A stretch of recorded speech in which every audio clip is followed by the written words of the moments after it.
Well, hello everyone. I'm Brownfield's Rhiannon Branch, and I'd like to welcome you to this video series called Navigating Preparation for the 2023 Growing Season. It's a content partnership with Burrus Seed. Today, we're going to focus on agronomic management, and who better to cover those issues than Burrus Seed agronomist Dana Harder. Dana, thanks for joining us. How are you doing today? I'm doing very good. Thanks for having me on. No problem. Well, we'll go ahead and dive into this and let you kind of introduce yourself to everybody, maybe your coverage area and a little bit about what you do for Burrus. Yeah, so I'm a field agronomist for Burrus Seed. I primarily cover Missouri, West Central Illinois. So we do a lot of sales support, do a lot of agronomic training to our different customers. And if there's any in-season issues, we kind of help growers along through that. And again, we're always looking for new products, delivering the best solutions to growers going forward. So a little bit of everything, a lot of variety in my role. And I see a lot of different scenarios out there in the growing season, the wide geography. So it's always interesting. Let's start by kind of recapping the 2022 growing season so far. Yeah, every year is unique. When we look back at 2022, we think back to planting time. There was a good time frame there in April where growers were able to get started, but as we ran into early May, we had a little bit of weather come in there. So we had some rainfall, made it a little bit later start as a whole for most growers. And for those growers that were doing no-till, they struggled with some burn down, and you didn't see too many fall herbicide programs implemented. So we had some massive winter annuals in those situations. So we had some tall mare's tail. So there were some early season weed control struggles, and there was a lot of windy days during May going into June. So we saw some issues with weed control, and mainly due to the size of the weeds there. So guys had to make multiple applications to get it all controlled. When it came to stand establishment, we had pretty good stands across the board. Guys were, for the most part, pretty successful getting their corn and beans to come up. Definitely less replant throughout my footprint compared to 2021. So that was good news there on that front. You know, if we look back at precipitation, for the most part, all areas or certain geographies experienced some dryness at different time frames throughout what I covered. And during pollination for corn in particular, we saw some really dry conditions, some really hot weather. And depending on when you planted on your maturity, we're seeing some tip back. We are seeing some stress that came into play for pollination. So growers need to be mindful of that. And as we go into August here, if we continue to see some dry weather, we want to be checking those fields for stalk integrity and kind of ward off any pre-harvest issues or stalk, some down corn we might have if we stay dry in those areas. As a whole, the good news is we're seeing less disease pressure than what we saw in 2021. The biggest culprit last year was southern rust. And I think with the dry weather, particularly in Arkansas and to the south of us, that kind of kept that corridor from really ramping up. And so that's been good news. In Western Missouri, I've seen some instances of gray being pretty severe. But for the most part, it's been less than what we've been seeing in years past. So that's good. Where we're looking going into harvest, we're kind of behind heat units to like May 12th, but then we've been picking them up steadily. So right now we're trending about 4 to 5 days ahead of schedule. And unless we turn really cool in August, I can see harvest progressing earlier than what we usually see here. So there's some good news out there. I mean, if we're seeing harvest come earlier, it could be less money spent on gas drying products during that harvest time frame there. A lot to think about here as we're in the second half of the 2022 season, and yet 2023 is already on the minds of farmers. What kind of preparation is being done this time of year for the following season? Yeah, like I said, every year is different. We'll look into the magic 8 ball and kind of see what we think will happen in 2023. Right now, in this August timeframe, you're seeing some early pricing roll out. You're seeing fall and hydrous price getting rolled out, and there's some relief from spring prices, but it's definitely higher from last fall. And I think with the inflationary situation you see us in, I think everything's going to be elevated. So guys are going to have to be good managers, managing that dollar, getting the best return on their investment. With early order coming up, it's an opportunity to save money. Some of your biggest discounts take on during that time frame. So if you got the cash flow, it's a good opportunity to lock up some of those products, those inputs going forward. There were some supply chain issues in 2022. We kind of on the crop protection and on the fertility side of things, you kind of anticipate that going into 2023. And I think you'll see growers be more proactive going forward, locking in more early order, putting on more fall anhydrous. There was a little bit more speculation going into 2022 where they thought we'd have a price reset. But the biggest thing is seeing what we have for pricing, see what programs are out there and locking them up. And you'll be in a good situation when spring rolls around for 2023. You mentioned it there, kind of comparing it to last year. Do you have any other, compare and contrast scenarios for, preparing for 2023, looking back the past several years? Yeah, I think going into 2023, there were some guys really focusing on fertility costs there, and they might have cut back there. I think with where we're at, going 2 years into that, you really can't do that. So spending your money on good soil testing, knowing where you're sufficient and where you need to prop some fertility there, is going to be important. And I think just understanding what you need to do to raise a good crop and focusing on that money there. And for the most part, we're going to be in the same situation, I think, as 2022 for cost and for supply chain. But I think the biggest things can be the mindset changing for those growers. I think they're more ready for it. They realize everything's gone up. So has the cost of production for a lot of these products. And until that really changed, we're in the same mold as 2022. Dana, we really want to put a focus on agronomic management here. So from, an agronomist perspective, let's talk about where growers should put their money to get the most value, where they should not be cutting corners and how they can reduce costs but still raise yields.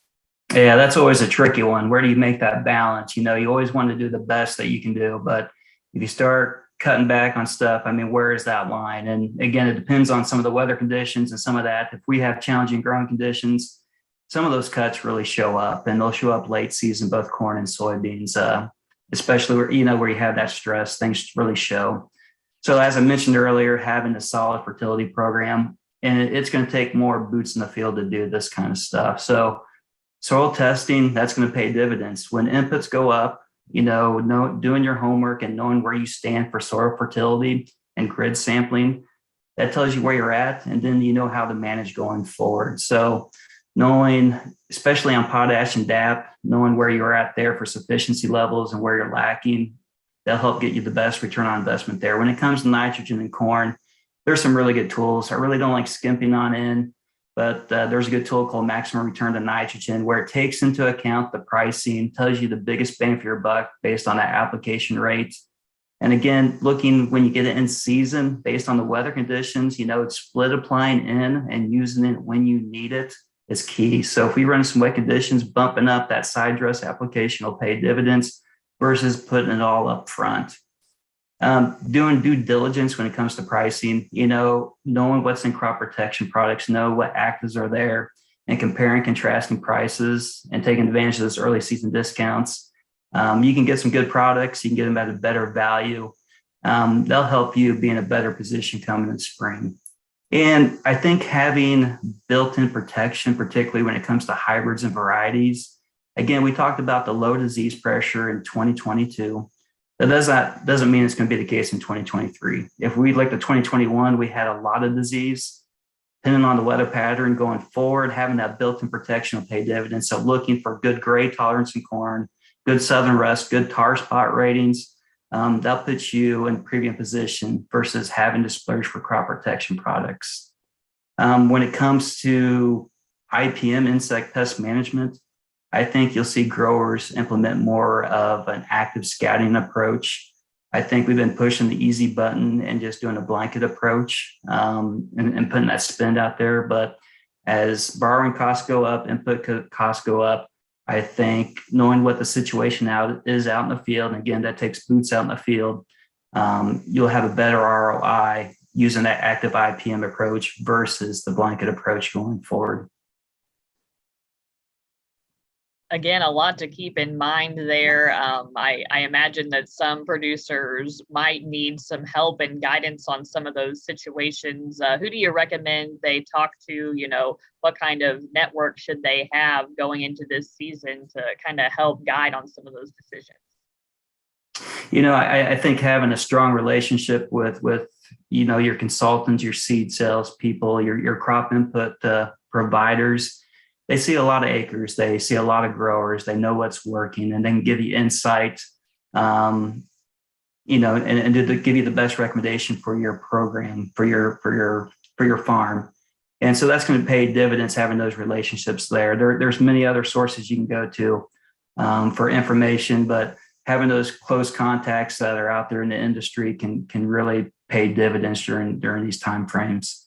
There's some sources online for disease. As we get in season, corn IPM pipe is good for southern rust, tar spot management. So as you get into that fungicide application season, you can see how some of those diseases are progressing and make some insight compared to years past and how that compares and contrasts. That's a great resource I like to use. Social media, if you go to Burrus Seed, we have a Twitter, Facebook account. We provide in-season updates and kind of gives you an idea of what's going on. And some great resources when it comes to scouting and where are those thresholds and where do I need to pull the trigger on those crop protection or insect pest management products going forward. So those are some good resources, and just using the context that you have out there. There's a lot of places to get info. Danny, you mentioned crop input prices and inflation. Are there any other challenges, kind of in the broader industry right now that producers should be keeping in mind as we go into 2023? And if so, anything they can do to prepare for those? I think for the most part on the seed supply things, I think things are pretty good for the most part. But again, we'll really know when October rolls around. And, anything you can do to lock up and have that product in hand is worth quite a bit going forward.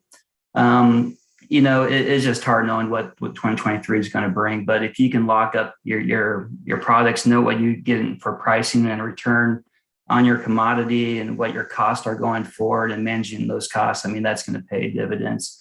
I think the biggest thing is just being diversified and knowing anything could change in 2023 and just being prepared and reactive and to what that season brings you. I always kind of like to look at the opposite end of the spectrum here. What are the consequences if we're not planning ahead? Well, sometimes you get lucky. I'll say that does happen. But, being prepared, you get more lucky than not being prepared. And that's always the key thing there. So if you have a game plan, you have a plan A, a plan B, and a plan C, you'll know which way to turn when those challenges come up. And, it's always good to have that for every situation that could come up, and just knowing what your costs are, knowing what your yield levels are. And again, the weather, Mother Nature is going to throw a curve at you. So just being able to respond to all those different pressures that are out there. And, that's part of agriculture as a whole.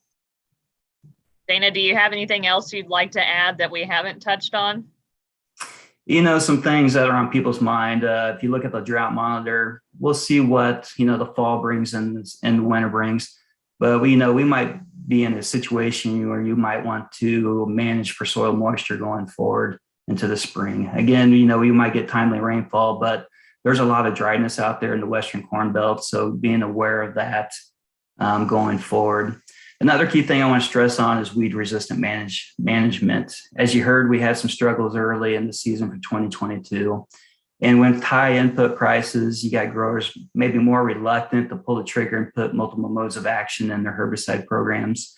That's just something that's going to pay dividends if you put multiple modes of action and spend the money there to have a good herbicide program, because you could pay for it with late season weed control. And ultimately, we want to protect the technologies that we have out there. So just a good herbicide management program and going out there when those weeds are at the right size is really key to protecting that technology out there. You mentioned some resources earlier for those that are interested in, learning some more about Burrus and from you guys, what you've got going on. Can you maybe share your website and social channels with us? Yeah, so our website's burrusseed.com. So you can see some really good grower resources, grower tools for in-season scouting, what diseases pop up when. So it's a good link to some of our social media channels through Twitter and Facebook at Burrus Seed. And you can also follow me at Harder Dana on Twitter as well. Very good. Well, we appreciate your time today, Dana, and kind of your expert insight on how to help prepare for the 2023 growing season. I'd like to thank our audience for tuning in and encourage you to check out the rest of the video series, which will include grower perspectives and some Burrus business solutions. You can find all of those at brownfieldagnews.com.